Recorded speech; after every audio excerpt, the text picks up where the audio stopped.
नमस्कार दोस्तों, book author में आपका स्वागत है।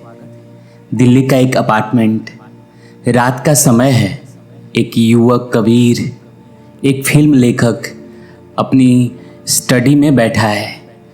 कमरा बिखरा हुआ है, दीवारों पर फिल्मों के पोस्टर लगे हैं, मेज पर स्क्रिप्ट के पन्ने और कॉफ़ी के कप फैले हुए हैं। वो अपने लैपटॉप पर एक खाली स्क्रीन को घूर रहा है। कहानियाँ, हम कहानियों से बने हैं। हमारे सपने, हमारे डर, हमारे रिश्ते, हमारी सफलताएं, सब एक कहानी ही तो है। लेकिन क्या आपने कभी सोचा है कि कुछ कहानियाँ अमर क्यों हो जाती है?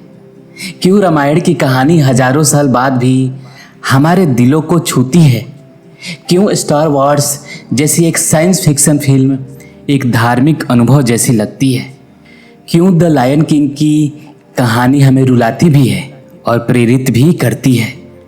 इन कहानियों में ऐसा क्या है जो देश, समय और संस्कृति से परे सीधे हमारी आत्मा से बात करता है? यह कबीर की कहानी है, एक ऐसा कहानीकार जिसकी अपनी कहानी कहीं खो गई थी।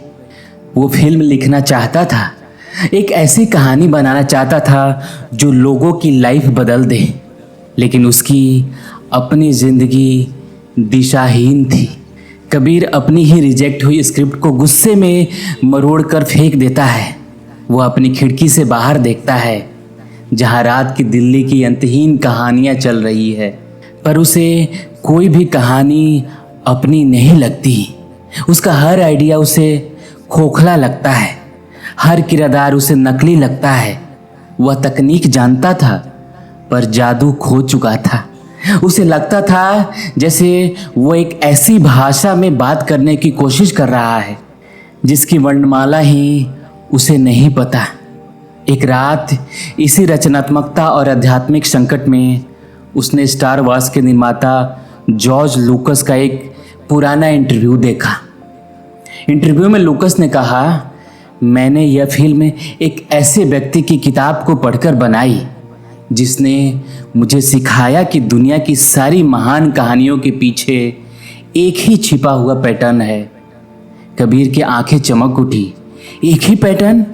उसने उस रहस्यमय व्यक्ति को खोजना शुरू किया और उसकी खोज उसे ले गई 20वीं सदी के सबसे महान पौराणिक कथाकार, एक ऐसे प्रोफेसर के पास जिसने अपनी पूरी जिंदगी दुनिया भर की कहानियों और मृतकों के इस छिपे हुए कोड को समझने में ही लगा दी। और उसे मिली वो किताब जो असल में एक किताब नहीं, बल्कि उसे महान प्रोफेसर और एक पत्रकार के बीच हुई गहरी बातचीत का एक संग्रह थी। आज हम उसी कोड को तोड़ने वाले हैं। हम उस एक महान कहानी को समझेंगे जो हजारों अलग अलग रूपों में, हर युग में, हर संस्कृति में बार बार कही जाती है। और सबसे महत्वपूर्ण, हम यह जानेंगे कि वो कहानी सिर्फ किताबों या फिल्मों में नहीं, वो कहानी आप और मैं, हम सब जी रहे हैं। यह है जोसेफ कैंपबेल का अमर ज्ञान, उनकी महान कृति द पावर ऑफ मिथ। तो दोस्तों, यह सिर्फ एक बुक समरी नहीं है, यह आपके अपने जीवन की कहानी को समझने का एक न्योता है। हम कबीर के साथ इस किताब को पढ़ेंगे और जानेंगे कि कैसे आप अपनी कहानी के लेखक भी हैं और नायक भी। कबीर अपने आरामदायक सोफे पर बैठा किताब पढ़ रहा है। जैसे जैसे वह पढ़ता है, उसका आधुनिक कमरा प्राचीन गुफाओं, ग्रीक मंदिरों और आदिवासी अलाव के दृश्यों में घुलने मिलने लगता है, जहाँ लोग कहानियाँ सुन रहे हैं। किताब की शुरुआत होती है पत्रकार बिल मोयर्स के एक सरल सवाल से, मिथक क्या है? और जोसेफ कैंपबेल का जवाब कबीर और हमारी दुनिया को हमेशा के लिए बदल देता है। कैंपबेल कहते हैं, मिथक जनता के सपने हैं। सपने व्यक्तिगत मिथक है, इसमें गहरा आंतरिक ज्ञान है। इसका मतलब क्या है? इसका मतलब है कि वो कहानियाँ जो हम रात में अपने सपनों में देखते हैं, और वो महान कहानियाँ जो हमारी संस्कृतियाँ हमें सुनाती है, जैसे रामायण, महाभारत या ग्रीक मिथक, वो एक ही स्रोत से आती है, हमारी मानव चेतना की गहराइयों से, ह्यूमन कॉन्शियसनेस से। मिथक सिर्फ बच्चों की परियों की कहानियाँ नहीं हैं, वे हमारी आत्मा के सॉफ्टवेयर हैं। वे हमें सिखाते हैं कि इंसान होने का मतलब क्या है, जीवन के अलग अलग चरणों जैसे बचपन, विवाह, बुढ़ापा, मृत्यु ऐसे से गुजरे, और इस विशाल रहस्यमयी ब्रह्मांड में हमारा स्थान क्या है। कैंपबेल आगे कहते हैं, अगर आप जानना चाहते हैं कि एक समाज अपने बारे में क्या सोचता है तो उनकी लाइब्रेरी मत देखिए, उनकी मिथकों को देखिए। कबीर यह पढ़कर रुक जाता है। वो सोचता है, आज के युग के मिथक क्या हैं? क्या वो हमारी फिल्में हैं, हमारी सेलिब्रिटी कहानियां हैं, हमारी सफलताएं की परिभाषाएं? उसे एहसास होता है कि हम आज भी मिथकों से घिरे हुए हैं, पर हम उन्हें पहचानते नहीं, और क्योंकि हम उन्हें पहचानते नहीं, हम अनजाने में उन कहानियों को जी रहे होते हैं जो शायद हमें सशक्त बनाने की बजाय हमें सीमित कर रही है। कबीर अपनी लिखने वाली मेज पर है। वह एक बड़े से कागज पर एक गोलाकार चार्ट बना रहा है। वह अपनी फिल्म की कहानी को उस चार्ट के चरणों पर बिठाने की कोशिश कर रहा है। जैसे ही कबीर आगे बढ़ता है, वह जोसेफ कैम्पबेल के सबसे प्रसिद्ध और सबसे शक्तिशाली विचार पर पहुंचता है, द हीरोज जर्नी या मोनोमिथ। कैम्पबेल ने दुनिया भर की हजारों कहानियों का अध्ययन करने के बाद पाया कि उन सब के पीछे एक ही मौलिक पैटर्न, एक ही आर्चेटाइपल कहानी है। चाहे वो भगवान राम हो या बुद्ध, चाहे वो स्टार वार्स के लुइक स्काईवॉकर हो या हैरी पॉटर। यह एक 17 चरणीय नक्शा है जिसे हम कुछ मुख्य भागों में समझ सकते हैं। चरण 1, प्रस्थान, द डिपार्चर। साधारण दुनिया, ऑर्डिनरी वर्ल्ड। हर कहानी एक नायक से शुरू होती है जो अपनी साधारण परिचित दुनिया में जी रहा है। साहस का पुकार, द कॉल टू एडवेंचर। फिर कुछ ऐसा होता है जो इस आरामदायक दुनिया से बाहर एक अनजान यात्रा पर बुलाता है, जैसे राम को वनवास का आदेश। पुकार का इनकार, रिफ्यूजल ऑफ द कॉल। शुरू में नायक डर के कारण या आंसुओं के कारण इस यात्रा पर जाने से मना कर देता है। दैवीय सहायता, सुपर नेचुरल एड। तभी एक गुरु, एक मेंटर या कोई दिव्य शक्ति उसकी मदद के लिए आती है, जैसे हनुमान का राम से मिलना या ओबी-वॉन केनोबी का ल्यूक से मिलना। देहरी पार करना, क्रॉसिंग द थ्रेशोल्ड। नायक अंततः अपने डर पर काबू पाता है और अपनी साधारण दुनिया को छोड़कर उस जादुई, खतरनाक और अनजान दुनिया में पहला कदम रखता है। चरण 2, दीक्षा, द इंटेंशन। परीक्षाओं का मार्ग, द रोड ऑफ ट्रायल्स। नायक को कई चुनौतियां, दुश्मनों और परीक्षाओं का सामना करना पड़ता है जो उसे शारीरिक और मानसिक रूप से मजबूत बनाती है। वेल का पेट, the belly of the whale. यह यात्रा का सबसे अंधकारमय क्षण है। नायक अपनी सबसे बड़ी हार का सामना करता है, एक ऐसी स्थिति जहां लगता है कि सब कुछ खत्म हो गया।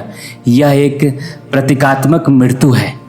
परम वरदान, द अल्टीमेट बून। इस मृत्यु से पुनर्जीवित होकर नायक अपने अंतिम दुश्मन पर विजय प्राप्त करता है और अपनी खोज का अंतिम लक्ष्य हासिल करता है, चाहे वो कोई खजाना हो, कोई ज्ञान हो या राजकुमारी का बचाव। चरण 3, वापसी, द रिटर्न। वापसी का इनकार, रिफ्यूजल ऑफ द रिटर्न। उस जादुई दुनिया में ज्ञान पाने के बाद नायक अक्सर अपनी साधारण अज्ञानी दुनिया में वापस नहीं लौटना चाहता। जादुई उड़ान, द मैजिक फ्लाइट। उसे अक्सर उस दुनिया से भागना पड़ता है क्योंकि बुरी ताकतें उसे रोकना चाहती है।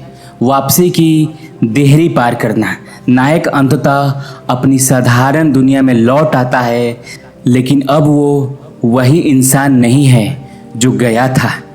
2 दुनियाओं का स्वामी, मास्टर ऑफ 2 वर्ल्ड्स। वह अब अपनी आध्यात्मिक दुनिया के ज्ञान और अपनी भौतिक दुनिया की जिम्मेदारियों के बीच संतुलन बनाना सीख जाता है, जीने की स्वतंत्रता, फ्रीडम टू लीव। वह मृत्यु के भय से मुक्त हो जाता है और वर्तमान क्षण में जीने की स्वतंत्रता प्राप्त करता है। कबीर यह पढ़कर अपनी कुर्सी से उठ जाता है। उसका दिमाग विचारों से भरा हुआ है।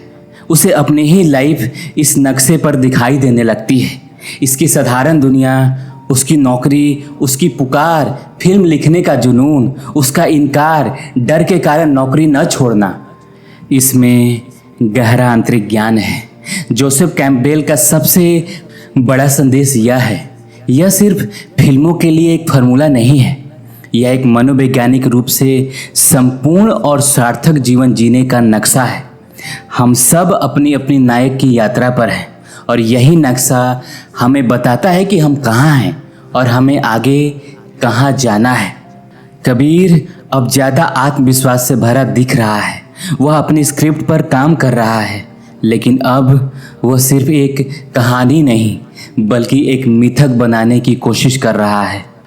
अब जब कबीर के पास कहानी का कैसे था तो वह क्यों के गहरे सवाल पर आया। हम इंसान इन कहानियों को बताते ही क्यों हैं? मिथक के 4 कार्य, the 4 function of myth. Joseph Campbell बताते हैं कि मिथकों के 4 मुख्य कार्य होते हैं। रहस्यमयी कार्य, द मिस्टिकल फंक्शन, यह ब्रह्मांड के रहस्य के सामने हमारे अंदर का एक विस्मय, एक आश्चर्य का भाव जागता है। यह हमें याद दिलाता है कि दुनिया सिर्फ वो नहीं है जो हम अपनी आंखों से देखते हैं। ब्रह्मांडीय कार्य, द कॉस्मोलॉजिकल फंक्शन, यह हमें ब्रह्मांड की एक तस्वीर दिखाता है उस समय के विज्ञान के अनुसार। सामाजिक कार्य, द साइकोलॉजिकल फंक्शन, यह एक समाज के नैतिक नियमों और व्यवस्था को सही ठहराता है और उसे बनाए रखता है। शैक्षणिक कार्य, द पेडागॉगिकल फंक्शन, यह एक व्यक्ति को जीवन के अलग अलग चरणों से गुजरने का मार्गदर्शन देता है। जन्म, बचपन, वयस्कता, विवाह, बुढ़ापा और मृत्यु। कैम्पबेल को चिंता यह थी कि आधुनिक समाज ने पहले 2 यानी रहस्यमय और ब्रह्मांडीय कार्यों को खो दिया है, जिससे हम आध्यात्मिक रूप से दिशाहीन हो गए हैं। कबीर को अपनी रिजेक्ट हुई स्क्रिप्ट की कमी समझ आ गई। उसकी कहानी में एक सामाजिक संदेश था, एक शिक्षा थी, पर उसमें वो ब्रह्मांडीय विस्मय, वो जादू नहीं था। प्रेम और विवाह पर, on love and marriage. Kabir अपनी कहानी में एक प्रेम कथा लिख रहा था। उसने किताब में प्रेम पर अध्याय पढ़ा। कैम्पबेल बताते हैं कि रोमांटिक प्रेम का विचार यानी अपनी सोलमेट को खोजना मध्ययुगीन यूरोप की कवियों द्वारा बनाया गया एक मिथक है। इससे पहले विवाह एक सामाजिक और आर्थिक समझौता होता था। इन कवियों ने प्रेम को एक आध्यात्मिक यात्रा बना दिया, जहां प्रेमी की आंखें आपको दिव्यता का दर्शन कराती हैं। कैम्पबेल कहते हैं कि सच्चा विवाह तब होता है जब आप अपने पार्टनर में उस दिव्यता को पहचानते हैं और एक दूसरे की आध्यात्मिक यात्रा में साथी बनते हैं। कबीर अपनी यात्रा के अंत में है। उसने एक नई स्क्रिप्ट लिखी है जो गहरी और आत्मा से भरी हुई है। वह उसे एक प्रोड्यूसर को भेजता है, लेकिन अब वह परिणाम से ज़्यादा चिंतित नहीं है। उसके चेहरे पर एक गहरी शांति है। जैसे जैसे कबीर किताब के अंत तक पहुंचता है, वह जोसेफ कैम्पबेल के सबसे प्रसिद्ध और सबसे व्यक्तिगत सलाह को पढ़ता है। अपने आनंद का अनुसरण करो, फॉलो योर ब्लिस। बिल मोयर्स पूछते हैं, तो इस सारी ज्ञान का सार क्या है? एक इंसान को कैसे जीना चाहिए? जोसेफ कैम्पबेल जवाब देते हैं, फॉलो योर ब्लिस, अपने परमानंद का अनुसरण करो। इसमें गहरा आंतरिक ज्ञान है। इसका मतलब यह नहीं है कि वो करो जो तुम्हें खुशी देता है या आसान रास्ता चुनो। ब्लिस का मतलब है वो एक चीज, वो एक गतिविधि जो आपको सबसे ज़्यादा जीवंत महसूस कराती है।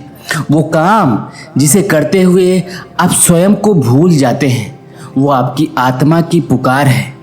कैम्पबेल कहते हैं कि अगर आप उस रास्ते पर चलने का साहस करते हैं तो वो दरवाजे भी आपके लिए खुल जाएंगे जहां पहले सिर्फ दीवारें थी। कबीर को अपना ब्लिस मिल गया था, सोलफुल कहानियाँ कहना, उसे एहसास हुआ कि उसे सफलता या असफलता की परवाह किए बिना बस इसी रास्ते पर चलते रहना, यही उसकी नायक की यात्रा है। कबीर अपने मोटरसाइकिल पर है। वह फिर से एक यात्रा पर निकल रहा है, लेकिन इस बार वह भाग नहीं रहा, वह खोज रहा है। उसके चेहरे पर डर नहीं, बल्कि एक शांत आत्मविश्वास और आनंद है। द पावर ऑफ मिथ हमें याद दिलाता है कि हम सब एक महान शाश्वत कहानी का हिस्सा है। हर युग, हर इंसान एक ही कहानी को जी रहा है, अपनी साधारण दुनिया से निकलकर अंधेरे का सामना करके और अपने अंदर छिपे खजाने के साथ वापस लौटने की कहानी। यह आपकी कहानी है। आपको अपनी कहानी ढूंढने की ज़रूरत नहीं है, आपको बस अपनी कहानी जीने का साहस करना है। इस गहरी और परिवर्तनकारी यात्रा पर मेरे साथ चलने के लिए आपको बहुत बहुत धन्यवाद। आपकी हीरो की यात्रा आपको कहाँ बुला रही है? वो कौन सा डर है जिसे आपको पार करना है? नीचे कमेंट्स में अपनी साहस का पुकार, कॉल टू एडवेंचर के बारे में लिखिए और इस वीडियो को उस हर इंसान के साथ शेयर कीजिए जो अपनी कहानी जीने का साहस ढूंढ रहा है।